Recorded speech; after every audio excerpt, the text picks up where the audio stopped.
Karambola sa DWIZ. Programang sasaguhin ang iba't ibang isyu at mga balita. Karambola sa DWIZ. Tatalakayin, hihimayin at pagtatalunan ang iba't ibang mga isyu. Karambola sa DWIZ. Programang pwede kang mag-good pero for now, pwede ka rin mas-crash. At ngayon, narito na ang inyong mga karambulista at ang programa Karambola sa DWIZ. Magandang umaga. Welcome to Karambola kasama sa impilan. Conrad Banal, Jonathan De La Cruz. Ako po si Trixie Cruz Angeles. Oh! Nood at mapapakinggan kami via our website www.twiz882am.com. Dito maaari ninyong i-download ang DWIZ app for iOS. Live din po kami sa DWIZ 882 Facebook page. Mayroon po kami line para dun sa mga nakikinig sa atin sa radyo, 0999-376-6768. Ulitin po natin, 0999-376-6768. Mapapanood din po kami sa Digital Free TV, Aliw 23. Sa Sky Cable, we're on Channel 72. On Signal Channel, we're on 24. On TV Plus, we're on Channel 27. And on GMA For the Box, we're on Channel 25. Available din po kami sa ibang mga digital TV devices and receivers. Rescan lang po para lumitaw ang Aliw 23. Magandang umaga. Good morning! Good morning, good morning. Good to be back! Yes. Mabuti at, New Year! Mabuti at ayos ka na, Brad. Oo. Brad. Ano tayo nagka-problema sa virus. Maraming virus. Marami. Ang Department of Health nga, ang gusto mag-mask ulit. Okay. Pero maraming hindi sumusunod. Siyempre, hindi naman ganun sila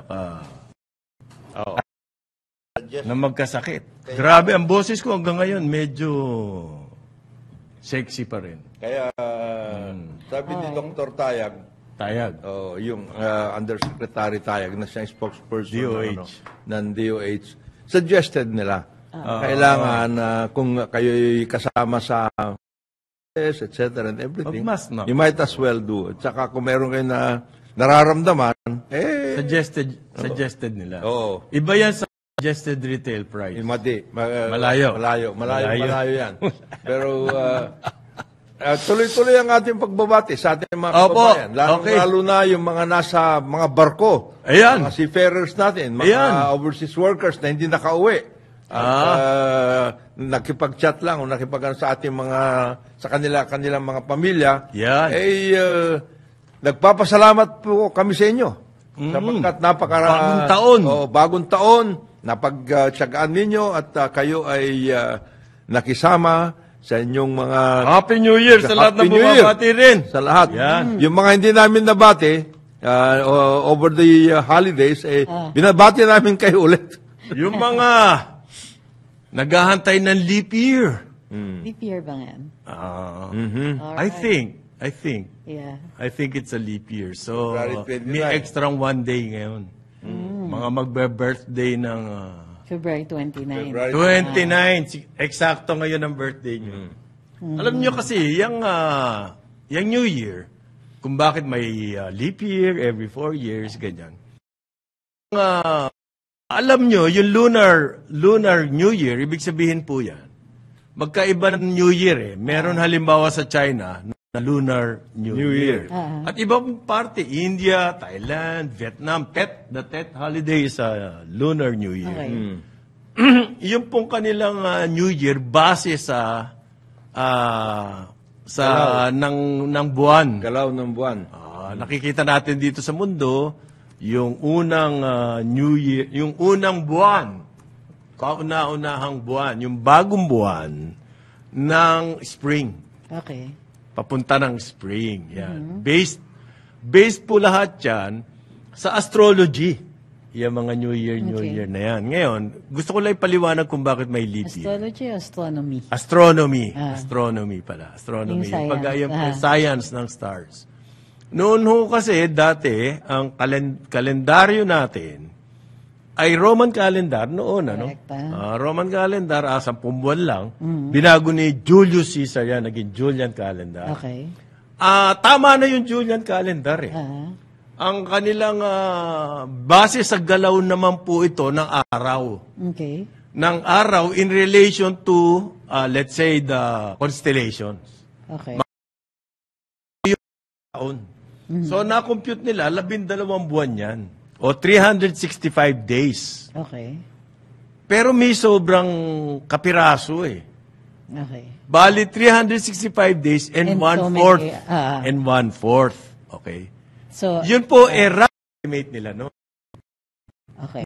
Ngayon nila, yung less than one-fourth eh. Ang lumala ang nakita nila, after so many hundred years, yung nababago na yung, halimbawa yung Easter, sobrang layo na doon sa spring equinox. Sabi nila, may mali. So Pinag-aralan ngayon ng mga mathematicians yan in the 1500. Diyan po nasimulan yung Gregorian calendar. Doon nila nakita na 365 at saka hindi one-fourth.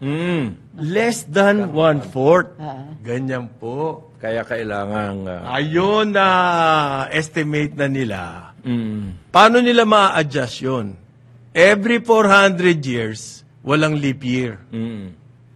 Every 4 years. Every 400 years. Every 4 years, leap year. Leap year, Pero kapag po sa 400 years, ganon, so sobra ka na naman eh. So kailangan walang leap year. After a period of 4 years, 4 years, 4 years. Yan ang pinag-uusapan. Merong every 4 years na Leap year. leap year, pero after 400, walang leap year. Sila na yun po yung kaibahan lang ng Gregorian calendar na ginagamit natin ngayon The Christian doon sa calendar. Julius Caesar calendar. Paliwanag lang yung leap year kasi may nagtatanong eh. Iba rin yung Hindi ho totoo yun na yung mga babae pwede man ligaw sa leap year. Anytime pwede kasi manligaw. Kasi kahit Anytime kailan kasi. pwede, Hindi, maski hindi leap year. Diba? Bago na panahon ngayon. Iba rin ang ng Chinese. Iba rin ang kanilang reckoning sa kanila. Sabi ni Gabriel, ang lunar daw base ng ikot ng buwan sa Earth. Yes. Yes. Hindi ba ikot ng Earth sa araw ang Gregorian? Well, Julian and Gregorian. Ikot. Pero noong panahon po na yun, hindi pa nila alam Kung ano na ang Earth ang umiikot sa buwan. Ay, ang umiikot sa araw. Hindi pa nila alam yan. Ang alam nila noon, ang Earth ang sentro ng universe. So nakikita lang nila yan sa sky. Doon nila nakocompute. Yung po nagbabago yung angulo ng araw. Alongside constellations, no? Or stars. Kasi ang sentro Earth. Earth eh. Doon nila nakukompute yan. Hindi pa po nila alam ang mundo ang umiikot. Today, yes, you're correct. Yung solar calendar based po sa revolution ng Earth around. Yung lunar calendar naman, yung based sa revolution ng moon sa Earth. Yan. Ganyan ang difference niya. Para lang common na, para lang maintindihan natin kung saan ang galing yung leap year na. Kung na-inlove kayo, Kung nai-inlove kayo ngayong leap year na ito, huwag niyong hintayin. Na sa susunod ulit. Hindi na. Araw-araw. Pwede na yan, manligaw. Yung nga sinasabi Anytime, ng Love the hindi. Philippines. Diba? Love the Philippines. Oo. Any day of the year. Any day of the year. And any year. Or any year, tama. Mga ganyang bagay, magandang malaman. Hindi ba? Medyo, ano po natin yan eh. Interested ang Pinoy dyan. Kung bakit kasi iba-iba New Year. Bakit dun sa Thailand, ganito yung New Year. Sa Korea, iba rin ang New Year. Okay. Iba-iba na sistema sila. Sa China, iba na New Year. Yung pagkakaiba nun, lunar New Year at saka solar New Year. Okay? Pero, so, Happy New Year to everybody. Pero, First working day of the year. New Year. Ibig New Year sabihin, pa rin. bagong taon pa rin. Bagong taon pa rin. Iba lang yung petsa at saka iba yung celebrations. Kaya kung inaasahan nyo na magbibigay ng mga ano yung tawag doon? Yung mooncake na yun, wala pa. Ayun. Wala pa. Yung tikoy. Tikoy, wala pa yan. Tikoy. Sa February pa yan. Tikoy po. Ang asahan natin ngayon, lahat ng mga festivals, marami January, marami pala ng mga festivals. Maliban Ang dami. maliban sa translasyon. Iba pa yun. Oo. Translasyon. January 9 yan. January 9. Ang daming devotees sa translasyon. Ngayon, Black Nazarene. At hindi lang sa Metro Manila na ngayon yan, paring Conrad at Trixie, sa Cagayan de Oro. Cagayan de Oro, meron din. Nag-ano na sila doon. Marami na pong festival ngayon. Tapos, of course, yung mga sinulog, yan. Katatapos lang ng Manila Film Festival. Ang ganda. Ang ganda na nangyari sa Manila Film Festival. Medyo maganda ang mga reviews. Medyo hindi ako nakapanood dahil nga alam niyo naman na Si paring Conrad, medyo nagtago tayo sa mga... Okay. Oo. Kunyari na lang yung kanyang boses, yun pero ngayon, pwede na ho kayo, lahat ng inaanak, lahat ng mga kaibigan. Yung mga ninong pwede na po lumabas. Tapos na Pasko. tapos na season. Hibernate. Yung mga nagtagong ninong. Hindi ba? January 6 daw. Sabi. Ang tapos? Tapos, kaya huwag kayo magkakamali. Kung lumabas kayo traditionally, yan January 6. Yan yung Three Kings. Last day. Ano ba yan, Three Kings? Epiphany ba yan? Hindi. Yun ang Epiphany. First Sunday. Oo, yan yung ngayon yung January 1. Blessed Virgin Mary sa Catholic Church. Kaya, huwag kayong magkakamali. Baka akala nyo, tapos na. January 6. Pwede pa. Pwede kayong paalalahanan ng mga inaanak nyo. Nong! Ako to. Ayuda! Uso ayuda ngayon Kayo naman. Lahat may Ayuda pala ayuda Uso ayuda. Okay. Ngayon, ang inaalala ngayon, kasi natutuwa ako pare, kasi mga press releases. Ang press release ng Senado sa Senate, successful, productive first regular session. Ayan, di ba? Of course. Successful yan po ang press release. House Speaker thanks Filipinos for 2023 a milestone for the Philippines. Ganun. Okay. Na dati po, ang sardinas nasa 500. Paano ba nila kinukompute yan? Teka, meron ako nakita rito computation.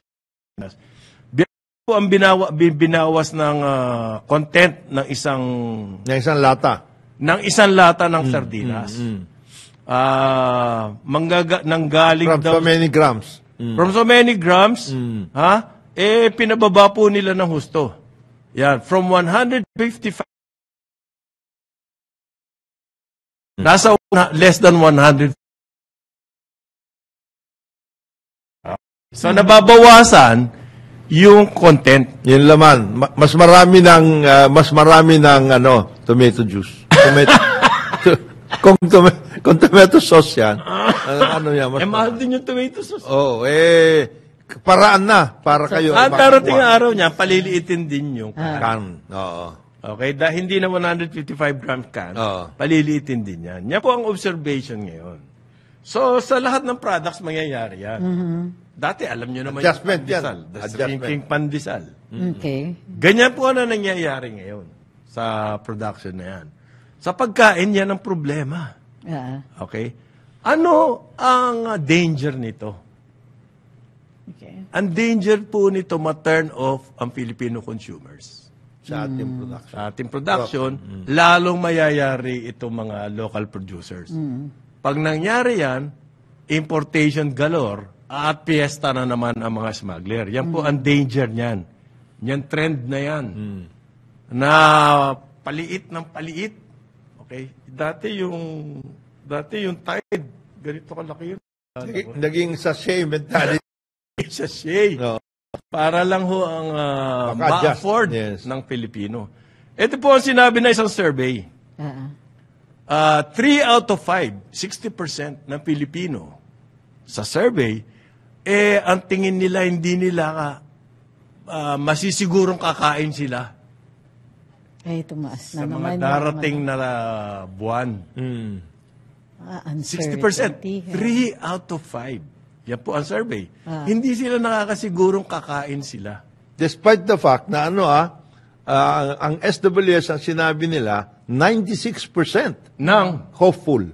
Yun na nga. No, yun eh. Yun, Kahit may problema, ganyan, sila hopeful. lalaban at lalaban. Lalaban at lalaban. Yun Yun ang nature yata ng Pinoy. Yun ang napakaganda naman doon. Oo. Pero, hindi ho lahat makukuha sa laban-laban lang. Kailangan may gawin tayo. At saka, kung nakahiga ka na dahil wala kang makain. Ayan. Patay paano ka ba? Anong gagawin Kasi, ang napansin nitong survey na to, ang portion po ng kita ng bawat pamilya, dati nasa 50%. Diyan, napupunta sa pagkain.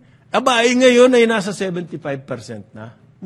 Ganong katindi. Ganong katindi po nangyayari natin when it comes to food security.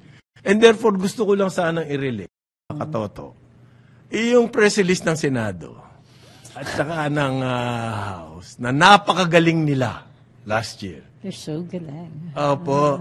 Kung talaga napakagaling nyo, isolve nyo itong problema ng ordinaryong Pilipino, yung food security. Okay? Pagkain. Kain! Diyan nagkakatalo kasi, siyempre, ang sasabihin ng legislation, ginawa na namin lahat eh.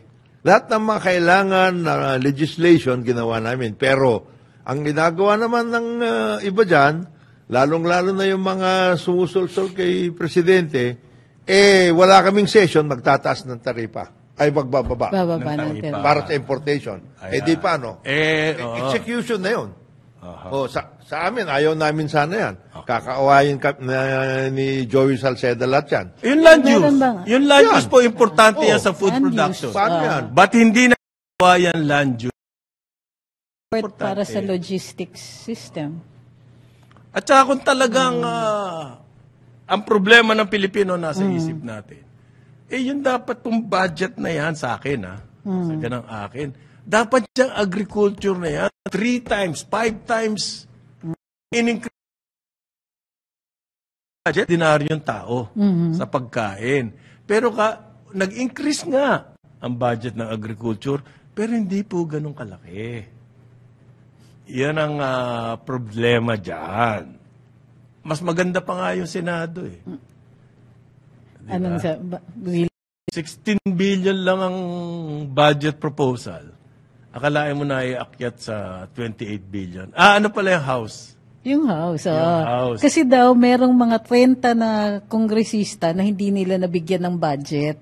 Kaninong... Na-miscalculate daw. di hati-hati kayo doon sa nabigay. Imbis na bumaluktot dahil maikli yung kumot. Alam mo yan, continuing na banatan yan. Yan. Kasi alam mo kung bakit? Sa House, sasabihin na, 300 kami. Halos pareho lang ang budget natin. Kayo, 24 eh. 24 lang kayo. Ba't ang lakas niyong gumasto? Laki ng budget niyo. Meron iba sa inyo, ang consultants ninyo, 100. So, yun po mga nasa production area ng agriculture. Halimbawa, yung mga mangingisda. Ang panlaban po kasi ng ating government sa kahirapan. Yan ang fuel subsidy. Sabi nila, hindi po sapat yan. Mas marami pa kaming kailangan. Halimbawa, may fuel nga, wala namang bangka. Paano yun? Yung bangka ho natin, nung panahong wala pa rito yung mga Kastila, yung mga... Yan po ang bangkang ginagamit natin sa ngayon. Although nilagyan na ng motor. Sayang. Kailangan mag-modernize din ang ating fishing fleet, halimbawa. Kagaya ng effort natin sa modernization ng crops. Okay? Kailangan malipat din yan, halimbawa, sa production ng manok, ng baboy, sa ibang area. Actually, yung sa production ng manok, ayos na eh. Ayos na ba yun? Oo.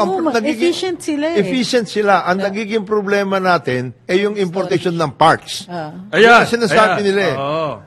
Kaya naman namin kayo supplyan, McDonald, o kung sino ba kayo na humihingi ng importation para sa Alam mo ba ilan na lahat? importation natin, parin Jonat, ng manok?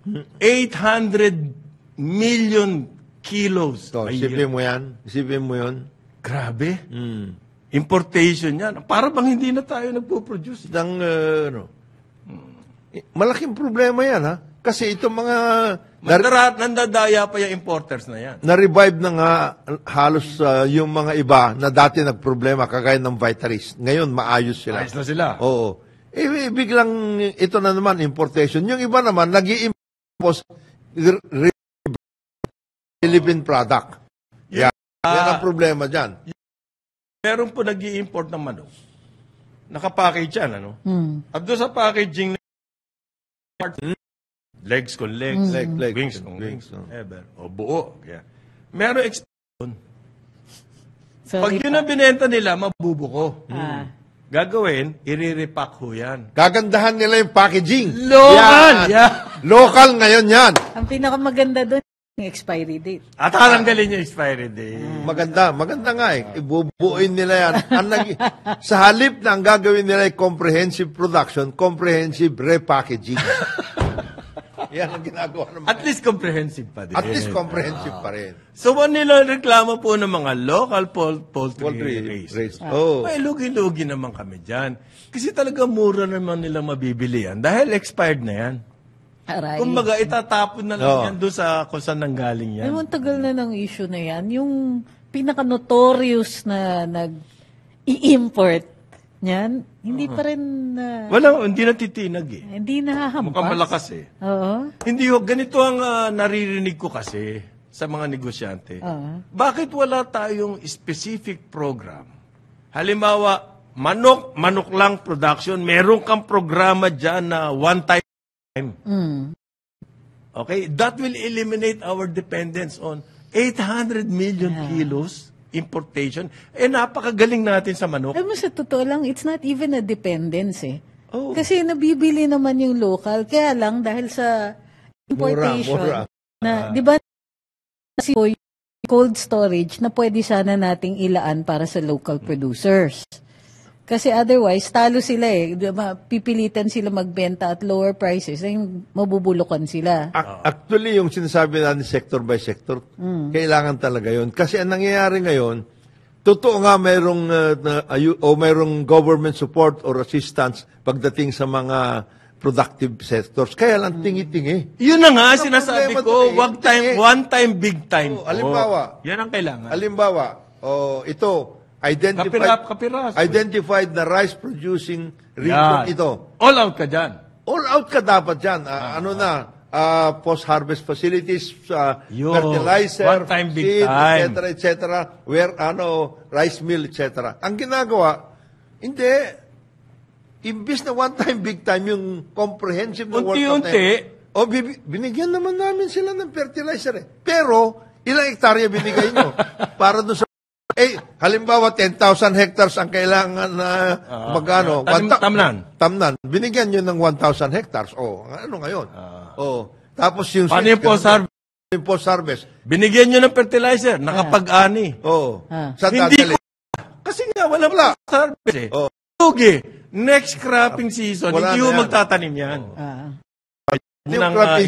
Yung crop insurance na sinasabi, hindi rin maliwanag kasi nalugi ka ngayon dahil nagbagyo, whatever. Mag-apply ka. Pupunta ka sa crop insurance. Nawala na yung kapital mo. Wala na. Ubus ka na. Kailan ka magtatanim ulit? So, ang kailangan po ngayon, yung isang sektor, eto meron ako example eh. May isang kumpanya, ang target nila, makapag-produce po ng 1,000 kilos ng manok every year. Yun nga, matatanggal na yung importation, need for importation. At bukod doon, mapupunuan pa yung mga increases in the future. Okay. Ang target nila, 12 areas. Isang kumpanya lang yan. Iniisip ko, kung itong kumpanya na to kayang gawin yun, di na lalo na siguro ang gobyerno napakadami resources at napakadaming personnel. Yeah. Yang manok po kasi ang pinakamurang source of protein natin. At this point. Ang 1 kilo ng galunggong, swerte ka pag nakakuha kang 250. Totoo. 250 per kilo. Magkano ang 1 kilo ng chicken? 150. Yan. Ang ba? Ayos na yun. Pinakamura 150. So kung magkukonsentrate lamang, at saka masarap kainin ng manok ba? At saka, At at saka marami kang pwedeng gawin sa manok. Oo, intrinsic sa tinola, Philippine adobo, cuisine. o apritada. Ang dami pwedeng Right. gawin. Curry, chicken curry. Teriyaki. Arroz caldo. Kaldo. Fried chicken. Tindi niyan. Inihaw, ando. Magbabalik ang bago ako magutom, magbabalik ang karamola. Oras natin, 8:31 ng umaga. Balikan natin ang ating mga karambulista at ang programa Karambola sa DWIZ. Nagbabalik ang karambola, kasama pa rin sa Impilan, Conrad Banal, Yan. It's a boy. It's a boy. Mama, Sabi it's a ng boy. Pabella. The first birth in Ng New Year. Pabella Hospital. This is a public hospital. Is a boy. for the New Pabella Year. Memorial Hospital in Mandaluyong. Congratulations to the mother. So, Sa labor, sino? Baka 12:02. 12:02. Kauna-una. Ang mahirap sa labor Kasi ang dami pa nating nanganganak doon. Usually ang dami nagtatay. bata. Ito. Nagtatay. Okay. Nakamaong po si Trixie. Yan. Hindi ako Hindi pala maong. Ano pala siya? Shirtless. Slack. Slacks. Pero naka-Converse na itim. Walang kamatayan na black Converse ni Ato. Ay, kat yan. Tapos parang naka-sweater siya. Cardigan. Cardigan. Yan. Na halos kakulay nung kanyang polo, although darker. Ang ganda nung... Turquoise. Turquoise. Turquoise. Turquoise. So, yung mga naghahantay ng description. Itong si Jaled Rayleigh, yun daw ang pangalan ng anak ni John, Michael, and Concepcion Dizon. Sa ngayon, Pinanganak na pinagdidiwang namin siya kasi siya ang firstborn. Pero si Jaled, pagdating ng mga 18 years old yan or mga 7, magmumukmuk na yan. Because? Isa lang ang gift ko, Mami. Isa lang. Pasko, tsaka Christmas, birthday. saka January, Tsaka tapos New birthday, Year. isa lang. Ako, Oh, December ano, 24. Yan, So, ikaw. Not true. Mali Not ho. true? Mali yung isip Nakakadalawa. mo. Yan, okay, ito. Pag Pasko, magkikita-kita. Ang magkakamagana. Di, meron, Yes, may gift-giving. Gift-giving. Tapos maalala, birthday mo nga pala kahapon. Yan. Dodoblehin yung akin. Saka mas nakukuha mo. Naku, Kasi, yung mga kapatid ko po, hindi nila nakikita yung mga wala sila regalo. So mali na isa lang ang regalo. Hindi, nakakadalawa ako. Mas lamang nga ako. Lala. Kayo na lahat. Ang sinasabi ko sa inyo, kung birthday nyo December 24, 25, 26, o kaya January 1st, hingan ninyo yung mga mag-anak nyo. Kailangan naalala nila na birthday mo rin. Bukod sa Pasko. Huwag nilang gamitin ang Pasko at New Year na rason para hindi sila magbigay ng birthday gift. Pero yung mga ninong, balik tayo sa mga ninong. Ako guilty ako dyan na minsan di ko naaalala yung aking mga inaanak. Ako gusto ko pinupuntahan ako. Ganon. Kaso marami ako. Ano po, Ninang Trixie? Marami sa kanila nasa US. Ayan. Uy, pero pag nagkita kami, laki ng utang ko. Ang ginagawa ko doon, meron akong kaibigan na taga-Salo. Brad, birthday pala nung inaanak ko. Ikaw na muna bahala dyan. Abunuhan mo. Abunuhan mo muna. Abunuhan mo, Para kayo Senado. Paabono ng paabono. Ayun. Ang kanyang constitution this year, ang Build Better More. Yan. Kasi yung, di ba meron tayong major infrastructure projects. Napakadami po niyan. Dinagdagan pa yan. Ng NEDA, nung bagong upo ang Marcos administration. Sabi ng NEDA, dagdagan natin to. Ito ang makakapagpasigla ng ating ekonomiya. So 1.5 years later, balikan natin yung mga major na yan. Projects na yan. Ni isa po, walang nag-take off. Wala nang nag-groundbreaking man lang. Ha? Paano yan? May mga nag-groundbreaking, pero Sa babalikan natin ulit. HUDC. Groundbreaking ulit. Re-groundbreaking. Ano yung puro groundbreaking Baka lang? sakaling Hindi mo- nakalimutan eh. Sa sinabi ng Presidente, talagang dyan siya magko-concentrate. Totoong-totoo na. Importante na talaga. Build better more. Mabuti. At hindi lang ho DPWH hindi, yan, ha? hindi. Ang Build Better More, lahat po yan. Agriculture, number one yan. Transportation. Ang infrastructure sa agriculture kailangan. Sa transportation. Yan. Ang tourism. Yan. Ay, sinasabi natin yan. Yan. Terminal. Structure para sa Infrastructure. Oh, Connectivity. kamusta naman ang TSA? Hindi naman no? ganun kamahal yan. Kailangan ng TSA igalaw yung baso eh. Paano gagawin? Paramdam naman sila. Ah, Hindi yung puro toilet. Ouija board? Gumagalaw yung baso. Sa Hindi Ouija nga board? gumagalaw Ay, eh. gumagalaw. Ito nga yung problema. Wala nagpaparamdam. Walang espiritu eh. wala. at connectivity. Iyan, Yan. DICT. Kailangan. Infrastructure yan. Yung matagal na natin, sinasabi, yung Hindi, internet, yung broadband, yung highway. Alam niyo yung problema ng DICT? Ano? Ang daming high-level officials na hindi nakakaintindi ng government procedures. What are they doing there? They're political appointees. So, kailangan talaga, pagka may, Tinuturuan sila. Oo, tuturuan pa sila. Hindi, procurement. Yung sa Hindi ba Sa dapat pag procurement na-appoint kasi may ka, mga alamin mo back, na may yan? mga Hindi ba dapat ganun? Hindi, that's what the plantilla is for, supposedly. Para may continuity. Okay. Ang problema minsan, pinapasukan pati doon ng political appointees. So, I understand. It's a matter of trust. Kaya lang, yun nga, yung learning curve, medyo Aba, problematic. Oo. isa't kalahating taon na eh. Hindi, kasi wala yung learning namang, curve niya, oo. Okay naman si Sec 3 Ivan, months eh. pero at saka, galing siya sa private. structure, gobyerno. Oo, Kaya nga, ayan. pinasa yung amended PPP. Privatization. PowerPoint presentation. Pero ganito, may mga iba, and inamend ito, pala yung PPP. we are going to bring this to the attention of the coordinating secretary for investments Tek and na. economic affairs. Hindi ko na mabuga Secretary yung Tecco. kape ko. May Oo. mga iba Ah. na pupunta dito na gusto nilang ganito ang formula. It's a variation of PPP. Ganito, parang Conrad Trixie. These guys are heavily involved in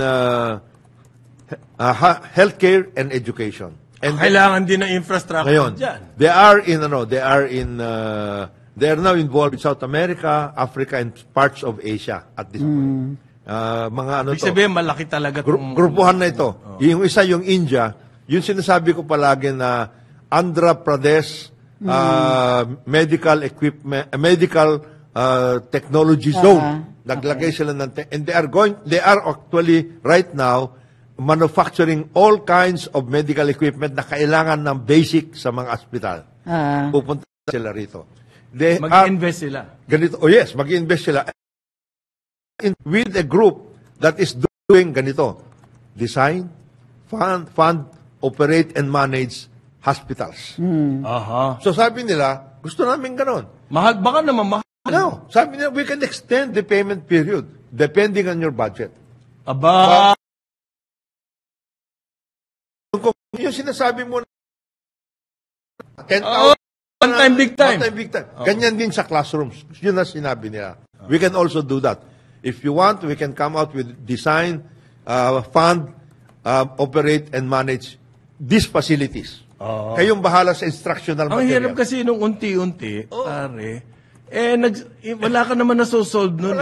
Wala. Kung unti-untiin mo, Dadami pa ng at the dadami. same time, ang needs po, umaakyat. Umakyat. Hindi ganyan. Kaya sabi nila, tapusin na natin. Kinausap nila by Zoom si Secretary Herbosa eh. How many health centers do you need, Mr. Secretary? Sabi niya. Sabi ni Sec, siguro mga 800 to 1,000. We will do that. In 2 years, we will have 1,000 health centers. Samantalang kung ikaw gagawa, gobyerno, whatever it is, na unti-untiin mo, baka 10 years, wala ka pang 1,000. Plus, Ganyan din kasi yung classroom. subject to rules ng Ganyan din yung procurement. So, ito, sabi ko ba, magandang magandang formula yan, yung ganyan. And then, subject to your budget. Yung requirement. Annual budget, sige, bayaran mo ako over the next 5 years. On the basis of your annual budget. I will do it now. Maganda. Maganda yung ang formula na natin mangyari. Gaya nitong ngayon, ang formula mo, i-take over mo yung community government facility. Yan. Okay. So, one time, big time din yan. Yun isa, one time, big time. Ang health, malaki ang kailangan natin na infrastructure. Classrooms, Yan yung education. Education, lalo na yan. Lalo na yan. Okay.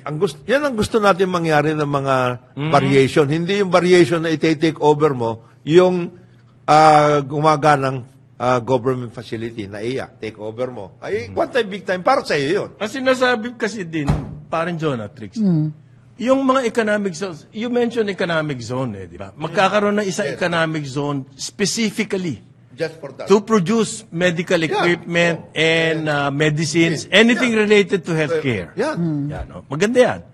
Ito po kasi nangyayari sa ating mga economic zones. It's always based on what we can export. Hindi maganda eh. Okay? Bibigay tayo ng katakot-takot na incentives for export. Eh wala naman ho tayong basic industries Na panggagalingan na magpo-produce ng raw material para doon. para dyan sa mga kumpanya na yan na mag-e-export. Ang nangyari dito sa mga export processing kaya may export processing zone para po exempted yung kanilang importation Ng raw materials. ng raw materials, capital goods, whatever. Tapos supposedly mag-e-export sila. Mali yung model. Oo. Ano nangyayari?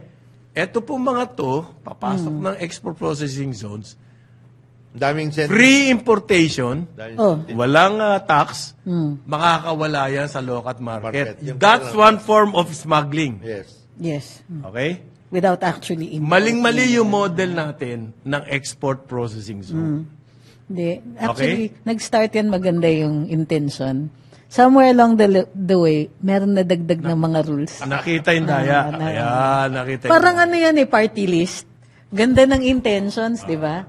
ang sinasabi ng mga ibang thinkers ngayon, bakit hindi export processing zone to process what is manufactured there locally? Correct. This is what we have Yung always... sinasabi ni Jonat, Yun yung point dapat Coconut industry. Yan. Coconut industry, may processing zone ka. So, may processing zone, lahat dyan. Pasok mo, siguro preferably coastal yan. Para kung yung mga barges na galing ng mga kopra, kaya sa iba-ibang mundo, mas mapupunta dyan. Mamimili ka. There are 27 coconut producing provinces. Mamili ka na ng clusters. Yeah. Mo na ilagay yun. Product specific, tapos one time, big time. Napakaganda sana niyan. Meron lang akong gustong yung chicken, dami kasi Mahilig kayo sa chicken, ha? Oh. alam niyo po, napakadali na ngayon ng chicken. Sa totoo lang. Madali. 45 racing. days na. Oo. Ngayon, 30 days na lang. Oo. Kayang-kaya ng Pilipino yan. Tapos pwede pang May mag-free bagong range. mga breed na ngayon na ganyan. Na mabilis yun. At hindi na magastos. production. Why? Hindi na ho gumagamit ng antibiotic. Yan. Hindi na gumagamit ng hormones. Nakita na nila yung technology paano ma-prevent yan. Okay? Hindi na ganun kaselan yan. Correct. Dati kasi, kailangan mo mag-antibiotic dahil katakot-takot na sakit ang inaabot ng manok. Ngayon na nila yan, natuklasan na nila. Ang mga dapat to avoid, things to avoid para hindi masakit. Pag binigyan mo na antibiotic sa mga manok, hindi lalaki na gusto yan. Kaya kailangan ng hormones. Yung hormones po na yun, nakaka-apekto rin sa ating health. Yes. Okay. So ngayon, wala na lahat yan sa bagong technology, bagong breed, madali na. So kayang-kaya na po ng Pilipino to. Bakit walang one-time, big-time na program din sa manok? Yun ang iniisip yan eh. Kasi po, importation. dahilan na nakikita namin, halimbawa sa manok na because we're already good in this industry, mawawala kita sa importation. 800 million kilos a year. Pare naman. Dami na natin magagaling na producers. Sa piso na lang, 800 million ang kita mo. Yung San Miguel, of course, napakalaking contract. Magnolia. Magnolia. Rubina. Viterits. Rubina. Malalaking producers ito. Yung mga iba ho na akala nyo local, hindi. Mga imported yun. Alright. May mga iba doon Akala nyo lang na nagpapanggap na nagpapanggap na local. May ganun pala. Nire-repack lang. Repack lang nila yan. Oo. So maraming pwedeng gawin. At saka, area by area, para hindi nila masasabi na ito, hindi. Kailangan natin kasi apektado ito ng avian flu. Okay. Ayusin na natin yun. Huwag na natin gawin yung mga ganyan. Every so often, meron tayong ganito. Every so often, nabibigla pa rin tayo. Meron pala dito sa Oh, no. Ikaw na lahat yung mga manok dyan o kaya baboy, yung gano'n. Nagkakaproblema tayo sa... Para bang hindi parang tagpi-tagpi palagi ang ating pagtingin. Samantalang, napakaganda ng binabanggit may President BBM for na comprehensive program. Ang problema kasi, yung sinasabi ng Presidente, pagdating sa baba, nagkakandaloko-loko eh. Yung infrastructure na yan, simula't simula pa lang, yan na agad ang target. Kasi itutuloy niya lamang yung build ni President Duterte. Somehow, along the way, iniisip ko yung DICT na yan, pare. Ang tagal-tagal na niyang broadband na yan eh. Yung highway.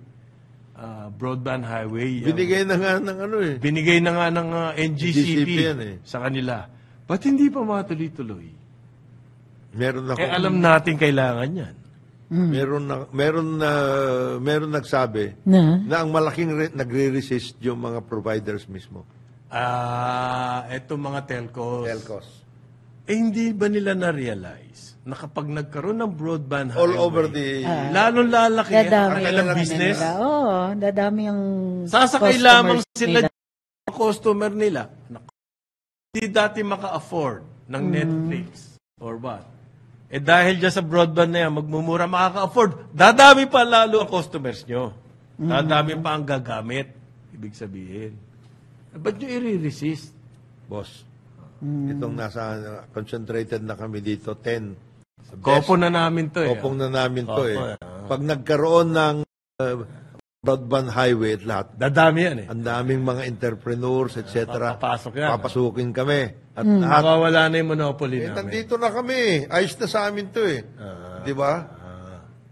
So, they resist change dahil sa kita. Parang remember, dati, di ba, virtual monopoly yung landline. Niresist nun at dinelay tayo ng at least 5 to 8 years yung computation ng mga ECE. Dinelay nila yung pasok ng internet. Ng 5 to 8 years. Yung paglaganap talaga. And then when they introduced it, dial-up, di ba? Ang bagal, ang mahal. Kasi mawawala yung kita nila sa long distance calls. Correct. So they were able to pero imagine what could have been in that period yung development natin. Yung boom industry, so sayang ngayon nga talagang yung sinasabi nila, yung pong natatagong lakas ng ating mga industriya. Hindi mag-boom. So, nakatago yung energy nasa loob. Connection. Kung lumakas-lakas lang po yung internet, ang lakas daw ng ng impact. Kagaya Let's remember, ang dami pong walang trabaho sa ngayon. Kagaya niyan, yung mga creative industries natin, nangangailangan yan ng connection na internet. Oo. Kasi work from home sila, yung iba hub. Magkaroon ng hub. lahat ng mga gagawa ng mga cartoons, lahat ng mga gagawa ng mga apps, etc. Sama-sama kayo. Sama-sama kayo. Okay. Bibigyan namin kayo ng funding para makagawa kayo ng application systems, etc. at lahat. Walang ganun eh. Meron ngayon, hindi mo naman may pagbibili dahil wala ka namang, hindi ka naman makakapag-connect. O kaya, yung mga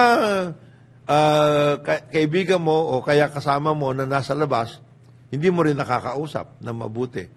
Alam mo ba, pare, yung there is an article regarding philanthropy.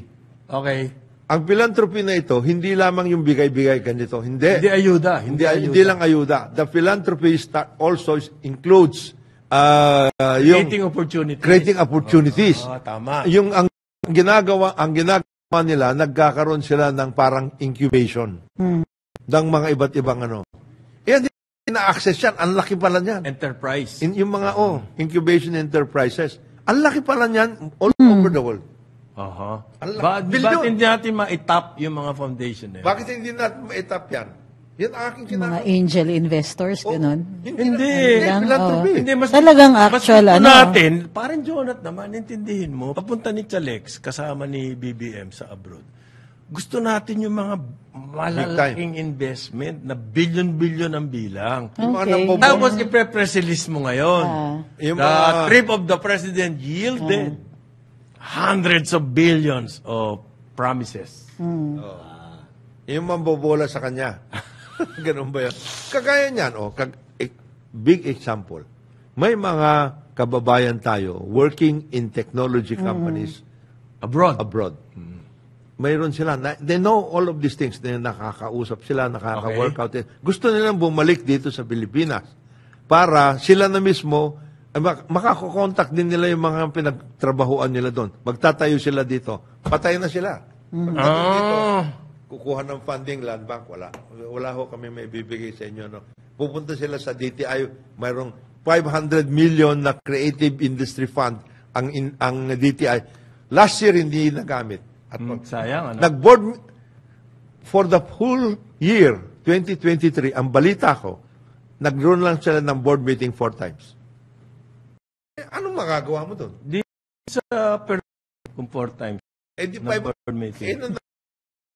Tipid sa per time yun. Maraming ganun, Maraming ganun na ating agencies pati. Na dapat may ginagawang ganun, hindi nila natataplat yan. Sayang. Ang tingin ko, it's not laziness or they don't care. Hindi. What? So what is it? They really don't know what to do. So ignorance. Ang sa akin, lack of guidance. Oo. Lack of direction coming from their immediate supervisor or the immediate boss or who in the cabinet level, something like that. So, Kulang po ng direksyon. okay. Yung mga nasa bureau, yung level na sinasabi ni Padre Jonan. Yung mga government corporations na may specific na assignment May mandate. at hindi nila nagagawa. Sa akin, it's lack of direction. They want to do something. I'm sure they want to do something. Gusto makakontribute niyan. Alam naman nila may problema ang bayan. Pero bakit hindi po makakilos-kilos yung mga yan? Para sa akin, kulang sa direksyon. Kasama na dyan sa direksyon na yan, yung pupukpukin mo sa ulo. Oo. Okay. Para medyo magising. Bata, wala kang atang nangyayari sa'yo. Ano ba naman mag-usap si Tari Solidum? Okay. Ang daming mga dami nilang mga diyan sa Science and Technology Department. Silang dalawa ni Chalex. Yeah. Pare, ito 2024, ito yung aming nakita na may pag-asa ito sa tingin namin. Halimbawa, logistics. Ito yan. Ito yung sistema. Meron kami na ayos. Ano mo to? Baka pwede mong pag-aralan, ma-workout natin. We talk with some companies involved in logistics. Gusto mag-invest. Yan. Nandito yan. At saka ito, ginawa ng Pinoy. Yeah, specific yan. Very One time, big time pa yan. Problema natin logistics. Ito pare, may bago. Out of 83 provinces daw po, 64 ang merong ASF, sabi ng Department of Agriculture. Kayo naman, na-approve na nga yung extension ng lower tariff nananakot pa kayo ng ganyan. Uh-huh. Na-approve na. Di ba? Nawala yung Congress. Nag-recess ang Congress. Therefore, ang executive branch, pwede na ho mag-extend ng tariff. Mag-issue ng regulation. So, hindi na kailangan niya mga pananakot ng ganyan. Okay. 64 out of 83, di wala na baboy. Locally, hindi, marami Out of tayong baboy. 83 na 4 daw ang may ASF. Wow. Red zone. Baka kasi ma-justify ang even lower tariff yan. Pwede. Or yung extension. 5 to 10 years. 1 year lang yung extension nila eh. What? 1 year lang ngayon lang. Kaya kailangan magtrabaho yung yung PR. Another 5 years extension. 5 more years. Parang lang, no? Parang basketball. Etong tanong ko, bakit lumaganap yung ASF to 64? Kung meron kayong ginagawa dyan, DA. Dahil sa press release nyo yan, to justify Yung, the extension of the tariff, pinakikita nyo, natatanga-tanga kayo dyan sa DA. Bakit kumalat yung ASF sa 64 provinces? Anong ginawa nyo? Sino nagsasabi nito? Ang DA, ang nag-press release. It's just walang tao. Walang tao. The Oh, department. hindi na. Halata. Institution lang yun. Parang sa yan eh. Institution Di ba sa dyaryo, yung mga, reporters. Nakalagay lang, group of reporters, pool of reporters. Walang byline. Walang byline. Walang byline to, pare. DA lang. Ang ibig sabihin, alam mo, dapat dito tignan ng DA, kasi baka kayo na loko rito. Hindi, totoo ito eh. Bureau of Animal Industry, pare, nagsasabi. Ikaw naman. Animal industry, I want to check that. Because 64 out of 83, ibig sabihin hindi ka nagtrabaho. Number 1. Number 2, malapit ka ng palitan kung ganyan ka. Di ba? Bakit kumalat yan? Kumalat yan. Ano ba akala ninyo yung paglalabas ng press release, hindi trabaho? Oo nga pala. Magbabalik ang Karambala. Oras natin, 9:01 ng umaga. Karambola sa DWIZ.